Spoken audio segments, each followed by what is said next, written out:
I don't even know how to start this video because what I'm about to share with you will absolutely blow your mind.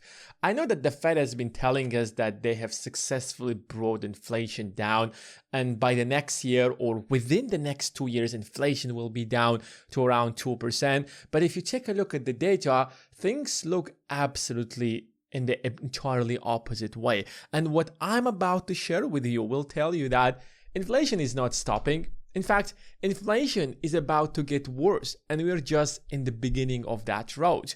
And I'm not going to tell you anything. I'm just going to show you the data and the facts, and you will decide for yourself by the end of the video what is waiting for us. And the problem with all of these crises is that if you don't know what is coming for you, if you don't know what is going to happen, then you're not going to be ready for that crisis. And when you're not ready for a crisis, you know what happens. I mean, just go back to 2008. Suddenly, like, people were checking out the prices of their houses, and they found out that the price of their house suddenly dropped by 40%.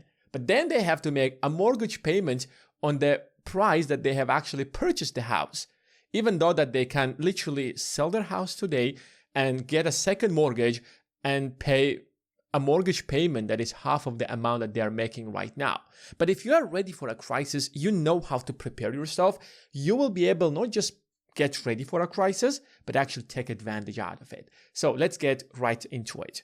Now, the biggest problem we have is that the prices are about to skyrocket to the roof. And I know that it's very difficult to believe that because we have just brought inflation to around 2.8%. But the reality is that it is getting absolutely out of hand. And in order to understand why prices today are getting out of hand, we have to go back to 1920s. You see, you have to understand that the main reason what brought prices down in the first place was the fact that we had something called globalization. And globalization, a lot of people might not like globalization and they might criticize it in different ways. But the fact of the matter is that globalization was the reason why we could drop prices to the bare minimum. Because think about that for a moment. Instead of manufacturing everything in the US or the UK or Europe, some country out there could manufacture the exact same thing for a fraction of the price. And because we have built effective global supply chains, we can ship that to any corner of the world at a fraction of a price, and it will be delivered right into your store. And it's not just one company does that, but a combination of many multiple companies all across the globe trying to bring the cost to the bare minimum in order to bring that right to your doorstep. And they are motivated by money. The cheaper they will bring down the price, the more money they are going to make. So everybody had a motivation in order to do that. So globalization basically was the primary reason why economy actually grew in the first place, why prices went down in the first place. Think about that for a moment. If all of those things were manufactured in the United States instead of China for the last 50, 60, or 70 years at this point, what do you think would have happened? Prices wouldn't be as low as they are today. The reason that an iPhone costs around $1,000 to $2,000, depends on the model that you're buying, is purely because it is being manufactured outside the United States. If you bring back all those manufacturing to the United States, you still won't be able to, make the iPhone in the first place. And you know why? Because it's not just about the cheap labor in China. It's about the iPhone consists of a lot of components, and all of those components brought from every single country from across the globe. And whoever makes that components in their country at a fraction of the price, you are going to buy from them. So a combination of companies working globally all together in every corner of the world allowed us to actually bring prices down. And I know that it might seem like a reasonably first phenomenon that we had in the last 50, 60 years. But if you kind of take a look at the history, this is not the first time we are having something like that. Like if you go back to 1920s, you will realize that globalization was already taking place back then. Of course, it wasn't in the form that we have it today, and it wasn't in the sizes that we have it today, but globalization was actually taking place back then. And if you take a look at this chart or at this map, you will clearly see that. And the thing is that globalization was much easier back then than it's today, because back then we had like a few countries. I mean, look at this. We have the US, for example, over here in this part of the world, and then we have the United Kingdom or the British Empire. And the British Empire controlled, you can say, almost half of the world, like Canada, parts of Africa, you have India, the Middle East, Australia, Malaysia out there, and other countries. So because we had a few countries controlling literally the entire globe, globalization was easy. Take a look at the French Empire right here. Let me try to pick up a different color in order to illustrate the French Empire. This is the French Empire. It controlled large parts of Africa. It controlled some parts of the Middle East. It controlled whatever this country is. I mean, no offense, of course. I'm just saying that because I just don't know what country that is.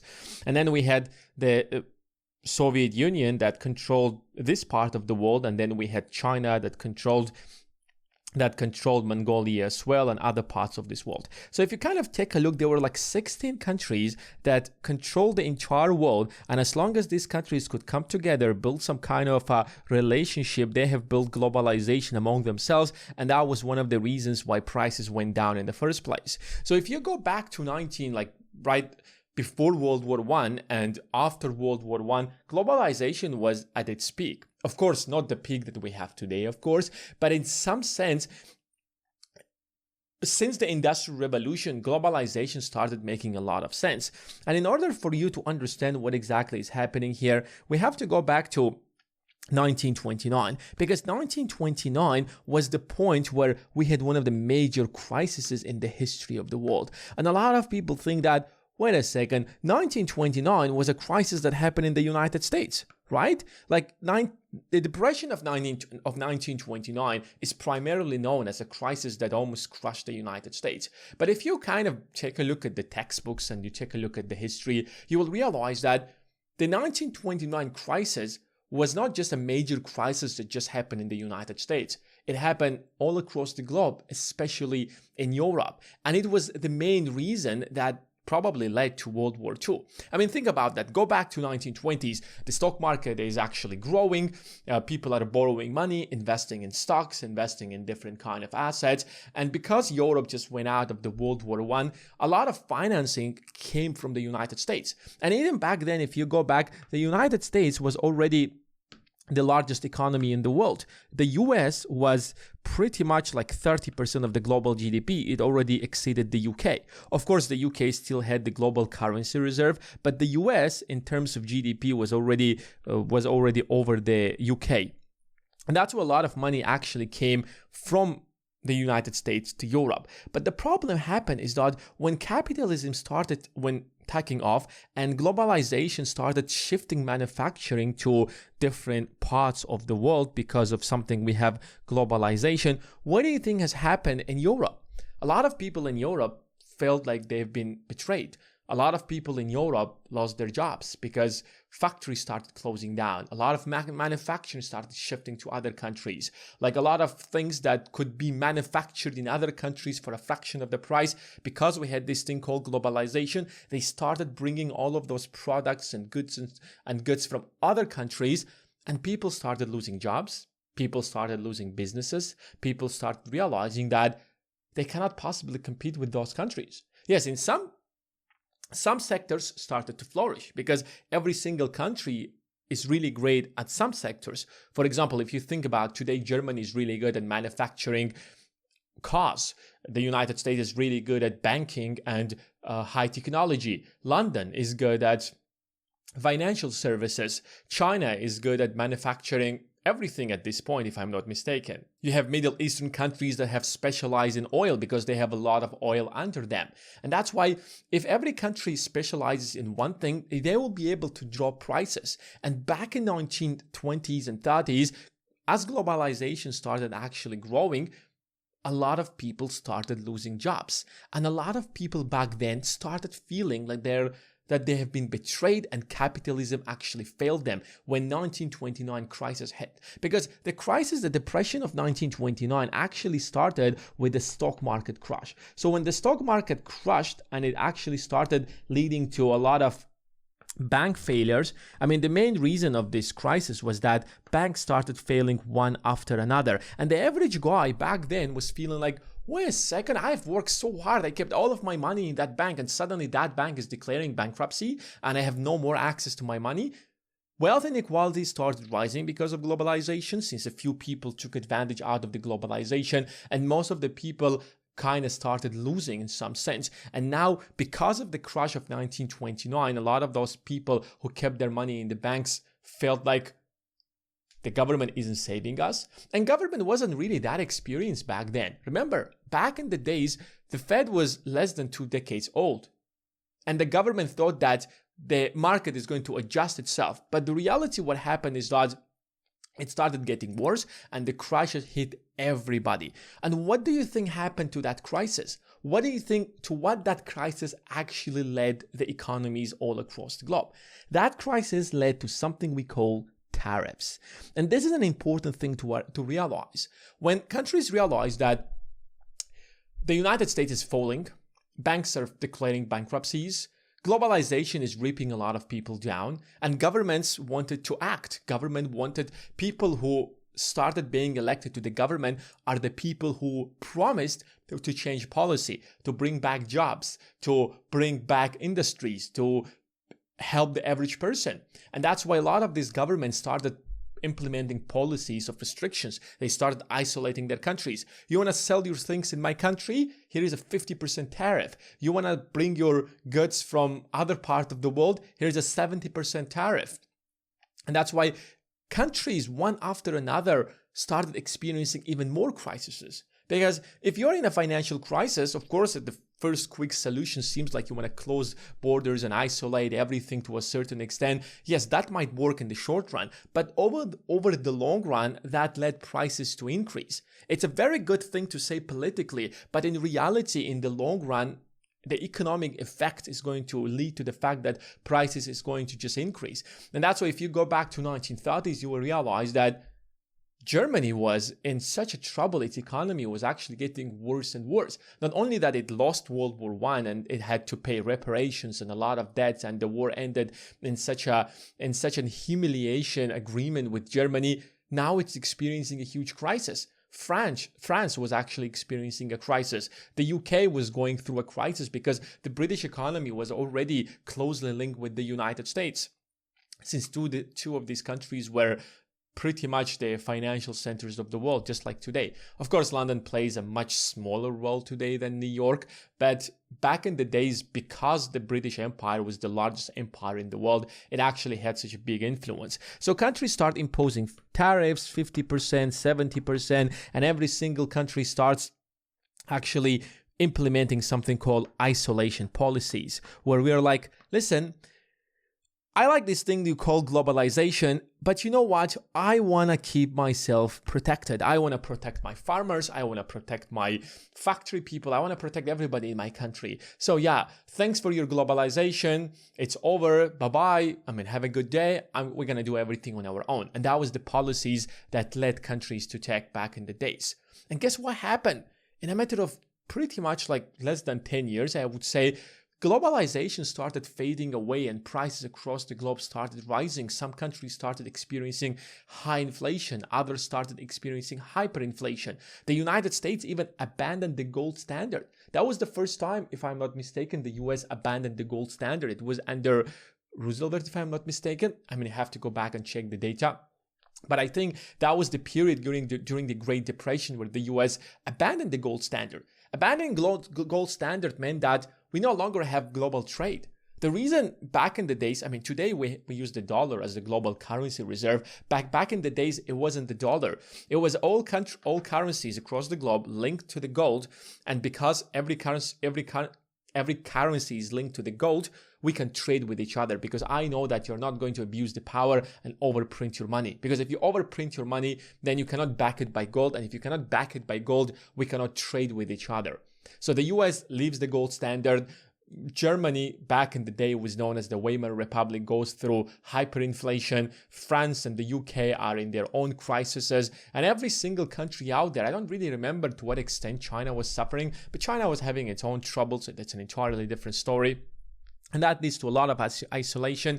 And by the late 1930s, a lot of these countries are no longer economically deeply integrated, just like we were back in the days. Because if we are economically integrated, it doesn't make sense for us to have a war. It doesn't make sense for us to fight with each other, because we're going to lose. So the more we are economically integrated, the lower the cost, the more beneficial it is for us to financially keep our ties. And now because of this isolation, it leads to something called World War II. Now, this is pretty much not the only reason. Of course, there are far more reasons than this, but this is just the sequence of the events of how exactly they have actually been evolving during back in the days. And now I want you to stop for a moment and let's get back to today. Let's take a look at what's happening to the world today. And that will give us a lot of understanding to what direction the world is going through. If you take a look at the world map today, you will realize that what made prices or what brought prices down was globalization. Of course, we don't have empires. We have a lot of, probably at this point, we have like 212 countries. I mean, I could be wrong with this. This should be double checked with the data, but it's something around 200 countries. And because we have something called internet, because we have something called effective supply chains, because we have cell phones and the internet, we have built effective supply chains from across the globe. Now, China can trade, for example, with the United States. United States can trade with Europe, and every other country. Canada is trading with Africa. Australia is trading with Turkey, for example. And the rest of the world is trading with each other. And if you kind of take a look at the history, if you take a look at the data, after World War II, it was one of the best decisions for people to actually take, because the world was eventually destroyed. The reason they call it World War is because everybody was in that war. It wasn't just Europe. It was also Japan. It was just China. It was the Soviet Union. It was literally everybody. And the rest of the world was destroyed. And because after World War II, the United States emerged as this superpower and the most powerful economy in the world and the most powerful military, United States started supporting other countries by trade. So United States gives them something, for example, technology. In return, those countries will make something and bring it to the United States at a fraction of a price. And in the 1970s, when China started opening up to the world, it changed the entire dynamic of everything. Guess what happened? All those countries, suddenly, all those companies that would implement or produce everything in the United States, they're like, wait a second, we can do this at a cheaper price. Remember, back in the days, the main motivation is to lower down costs because we can make more money. So if we actually can produce the exact same thing in other countries such as India, China, Vietnam, or any other country out there, why keep the manufacturing in the United States and pay them 5 times the money? So if you take a look at the numbers over here, you will realize that the GDP of the world started dramatically rising since 1950s. And this is when globalization started taking off. And this was the point probably when China opened the world. And you can see that the rise became even faster. Of course, we have some kind of a growth over here because globalization was happening over here. But over the entire history of the world, if you kind of go back, you will realize that it wasn't really that much. It wasn't really... The economy, the global economy wasn't really growing that much because there was not much globalization. Yes, of course, there was trade. I'm not saying that there was not trade. China was known with its Silk Road, if I'm not mistaken. Other countries were trading with each other. But that level of globalization that we have seen over here and then over here has never been in history. It's happening the first time. And that's why the global GDP has grown to $120 trillion.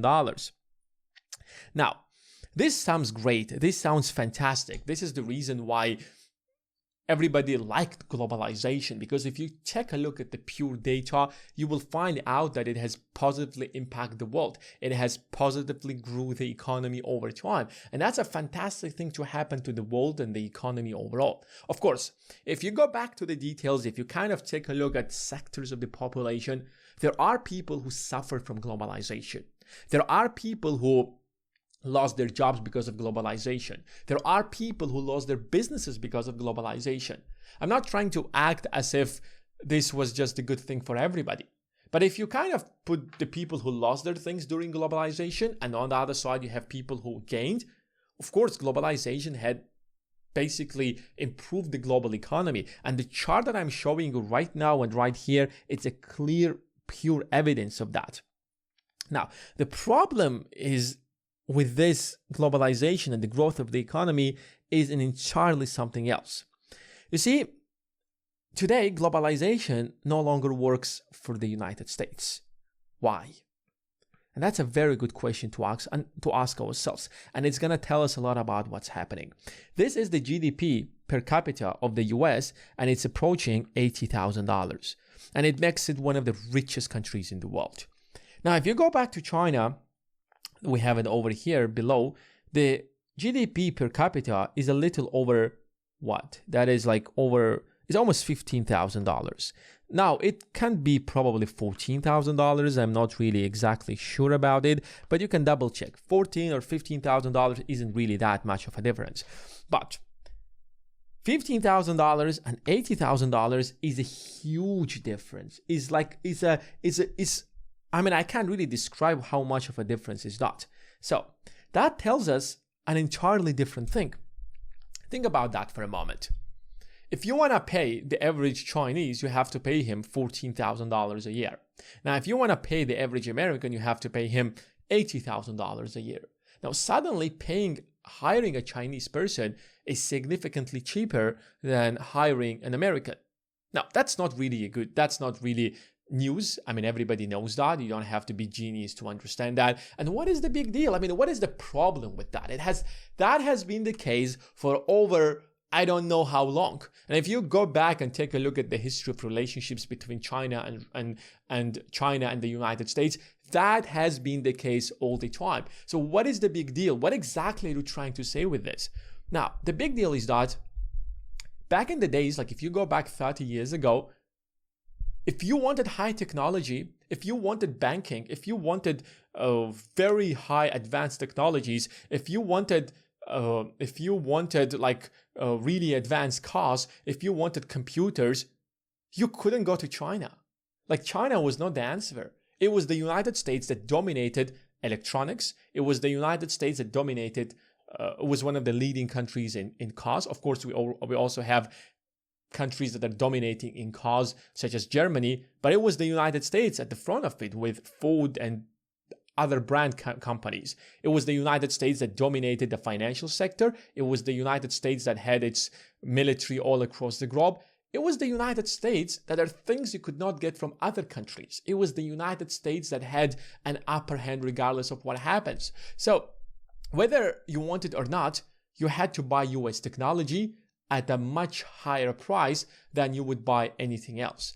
And remember, that has been changing in the last 50 years. Now, if you take a look at what's happening today, you will realize that China is taking over in a lot of those industries.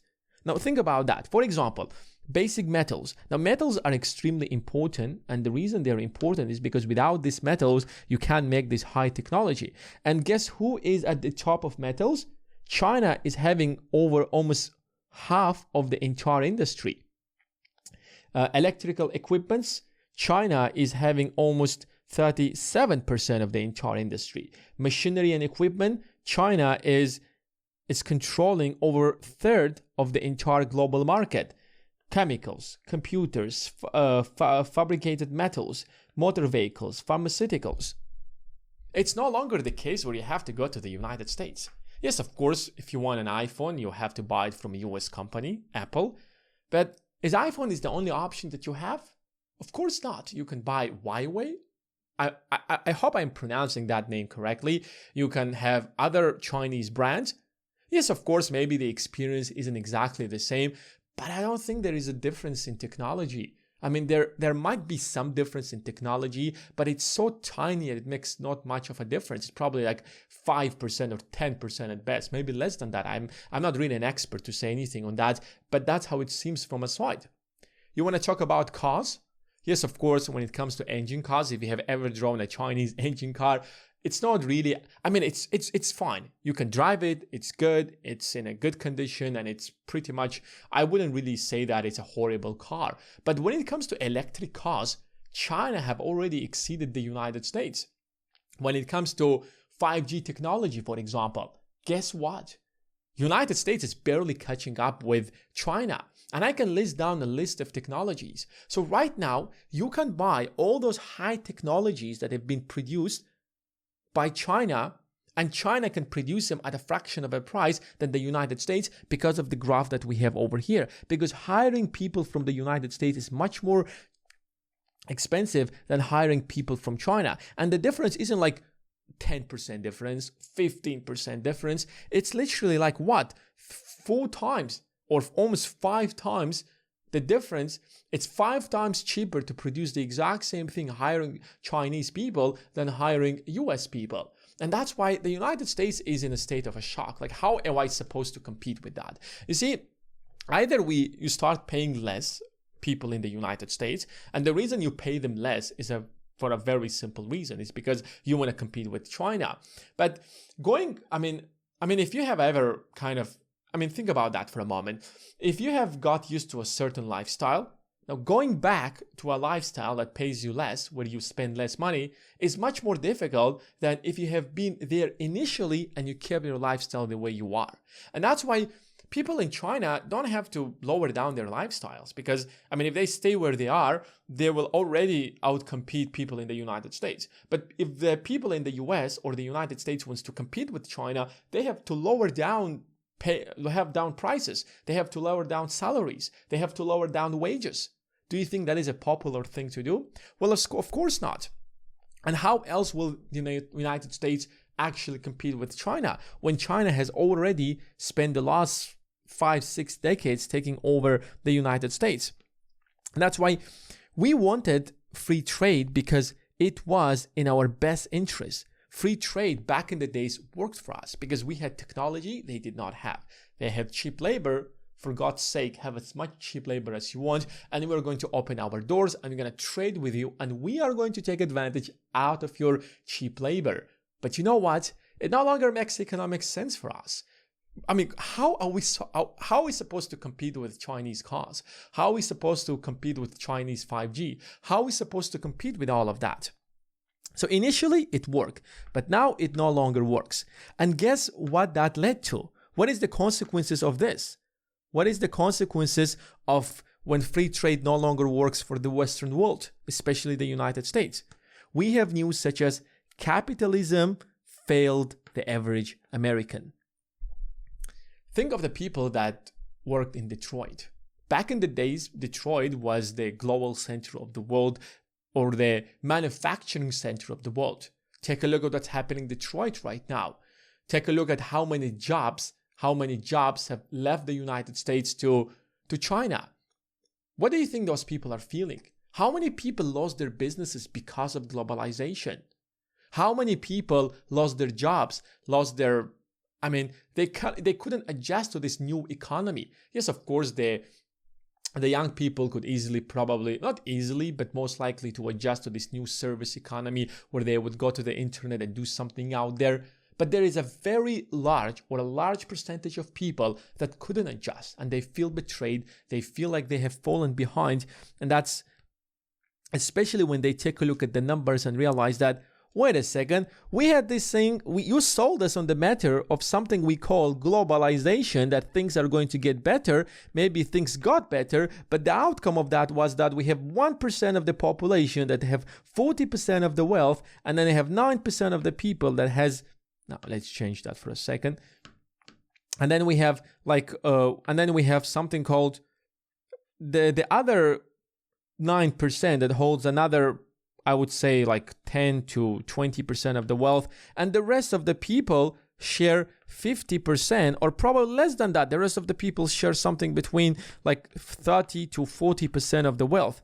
This sounds like a scam to all those people. They feel betrayed. They feel like they haven't benefited from this globalization. Yes, of course, if you take a look at the numbers, prices have actually dropped significantly. But what's the point of prices dropping significantly when you don't have a job, when you don't have a business, when you lost your business? I would rather have a business that makes me a lot of money. Yes, maybe prices are going to be more than that, but I'm making significantly more than that with my business.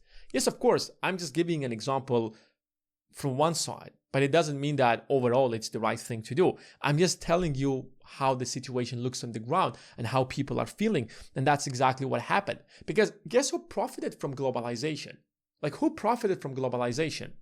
Apple, Nvidia, Walmart, Amazon. I mean, you just take a look at the list of companies and you will find out these are the companies that profited from globalization. Did the average person also profited from globalization? Well, of course, to a certain extent, but not as much as those people at the top. And that's why we have such a massive wealth inequality in the United States. And this is not new to the US. Like, go back to any other Western country, you will find out that wealth inequality is present just like in the United States. Maybe not in every single country, but in the vast majority. On the other side, we have countries, I would say, that feel like they have been betrayed because the United States abused its power. Because the US has been at the top and the Western world has been at the top, the United States played with different rules than the rest of the countries. And now when all those countries, such as China, Russia, and the rest of Asia and non-US allies have caught up with the United States, suddenly the United States is imposing sanctions on them, kicking them out of the organizations that they have built for the last 70, 80 years. Using the dollar, weaponizing the dollar in order to create problems in those countries. So all those countries looking at us, they're like, wait a second, we feel betrayed. Like, we played by your rules all this time. Well, maybe not by all the rules, because at the end of the day, if you kind of take a look at all those countries, every single country violated some of these rules at some point, multiple times. And I'm not pointing fingers at anybody, because that's how the world works. But overall, these countries have used the dollar. These countries have abided by the organizations that the United States have set up, such as the United Nations, World Trade Organization, and other organizations. So they're also feeling betrayed. They're like, we don't like this. So wait a second, we just spent the last 50 years building our country, and now we are kind of competing with you or kicking us out of the system. So they're also feeling betrayed, and everybody's feeling betrayed over here. What do you think that is creating? That has led to something we call tariffs. And if you have been watching the news over the last probably since 2016, since Trump became the president, you hear the word tariff much more often. So we had something called a trade war with China. United States got out. They're like, we're imposing tariffs on Chinese goods. So anything that will come to China from China, we're going to impose an X amount of tariffs, 10%, 20, 50, 100%. So even EU imposed tariffs on Chinese electrical cars, like 40% tax. So if you want to buy a Chinese car, it's 40% more expensive compared to the local car. And why? That's because what the government wanted. It wants to protect local industries. So in a free and fair market, should China produce and EU produce and American produce and the Chinese produce and the Indian produces and the Russian produces, and whoever can make that at a cheaper price, that should benefit the consumer, because it is what we call competition. But then we're like, I don't care about competition. We don't want our people to feel betrayed and feel like they have fallen behind. We're going to make foreign goods more expensive, and compared to our goods, yes, of course, we can make our goods more expensive, for example, cheaper, but by, for example, being more productive, paying less wages, reducing salaries, lowering our quality of life. No, that's not what we do. Who in their mind would actually take such a policy? Not a single politician will actually be elected with this kind of statements. And that's why instead of doing all of that, here's what we do. We are going to make your product more expensive if you bring it to our country. Canada imposes 100% tariffs on Chinese electrical cars. We can't really build electrical cars like you at a cheaper price. So how do we compete with you? We're going to make your electrical cars more expensive by raising their prices and putting tariffs on them. I'm not joking. This is exactly what is happening. I know that it sounds insane to you, but this is probably a definition of anti-globalism. Anti-globalization. We are destroying globalization. We have built globalization over the last 50, 60, 70, or probably 80 years, and we brought down prices because every country could make that cheaper. And now those countries can make the exact same things that high technology things at a fraction of the price that we're making. And instead of actually lowering down, like just I have just showed you in the chart over here, we cannot do that because we have to pay people a lot of money, and China can do that. And that's why we are like, we're going to make your things just simply more expensive. That's pretty much about it. We're going to destroy you. Do you see the problem over here? The US trade war with China, Mexico is emerging as a big winner. So the United States is imposing tariffs on China, and China imposing tariffs on the United States. Then the United States imposing more tariffs in China, then China imposing more tariffs on the United States. It's a never-ending cycle where we put more tariffs, until we're like, it makes no sense to trade with each other. Same thing is doing Europe, the same thing is doing India, the same thing is doing Russia, the same thing is doing Australia, Canada, and every other country in the world. So we are basically becoming an isolated country. Not an isolated country, but an isolated economy where we don't want to trade with the world because it no longer serves our interests. I mean, take a look at what Biden said. Biden I think it was a couple of years ago or something like a year ago or 2 years ago. I don't really remember, but you can watch the video or find the video on YouTube. Why don't we make the solar panels in the United States? Why don't we make all those technologies that we make, for example, in China? Let's make them in the United States. Instead of manufacturing chips at a fraction of the price in Taiwan and the rest of the countries, why don't we bring those manufacturing in the United States? Now, the reason all those companies didn't do it all those years is not because they're dumb. It's simply because it was much more cost effective to do it there. And now because they're bringing all those manufacturing to the United States, guess what is going to happen? Prices are going to rise. I mean, it's just logical sense. You just take a look at the numbers. You could do that at a fraction of the price. And here's another thing that people don't realize is that it's not just about paying more the US workers or the US wages. It's about building that infrastructure from zero. Like, you don't simply build chips. It's not like one component. You need to build an entire supply chain around building those chips. So it's like hundreds of billions of dollars of investments into the infrastructure in order to make that happen. So politicians right now are promising to bring all those jobs back to the United States, bring manufacturing back to the United States, build cars in the United States. Germany is doing the exact same thing. They're like, you know what? We're going to build everything in Europe. US doing that. China is like, wait a second, we're now beating your asses off. China is like, we are like winning this trade war with you guys. We are winning the game of capitalism with you. And now you want to change the rules of the game because you are losing?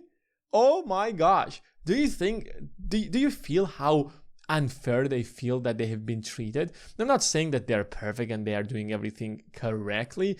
I mean, we can actually criticize them for their own problems, but overall, I want you to see the big picture over here.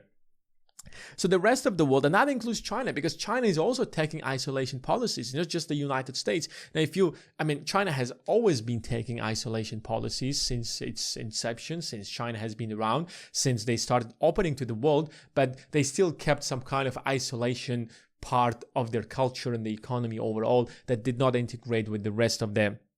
That did not integrate with the rest of the world. And that's why if you take a look at the world is becoming isolated. Russia is already entirely isolated. I don't think they probably trade with China and India, maybe with Middle East to a certain extent, I don't know. But with Europe, all contacts are cut. With Canada, United States, there's no trade at all.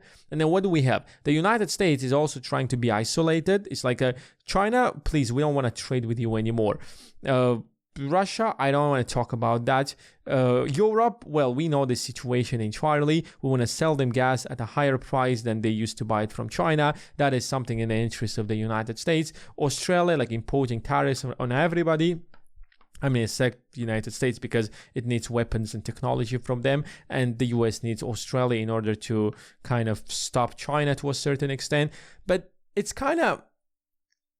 an isolation from one side. Of course, from the other side, some level of globalization is still rising. So what does that tell us? That tells us that globalization across the world is going down. We are destroying what we have built over the last 70, 80 years. We are destroying what we have built since World War II. We are destroying all those supply chains. And when you destroy them, restoring them is extremely more difficult. And some of countries are winning, some countries are losing. But what that means for the final consumer is that prices are going to go up. Why? Because the cost is going to rise. When you're destroying globalization and you're producing the exact same things in your own country at paying higher salaries, that means higher prices. It doesn't mean anything else other than that. But the interesting thing about it is that even though that the main outcome out of it is that in the next 10 years we're going to see prices rise dramatically in every single country of the world, especially the United States and the Western Europe. But the interesting thing about this factor is that if you kind of take a look at what I have told you about here, is that it is very, very similar to what has happened over here. Now, the last thing something like that happened, it led to something that we call World War, of course, but I'm not hinting on the fact that something like that could possibly happen. I'm just saying that the exact same thing happened over here, and this was the outcome. Will the situation that we have here will lead to the same outcome? Well, I don't think that it will lead, but it's very interesting that it looks pretty much similar to that. So if you want to actually protect yourself, then you have to get ready, then you have to start investing, you have to start buying assets, and you have to position yourself properly. Of course, this is not by any means a financial advice. This is simply telling you that nobody's going to take care of you if you don't take care of yourself. So start learning, start investing in yourself, and start educating yourself about finance, the stock market, and the financial education overall. Thanks for watching, and see you in the next one.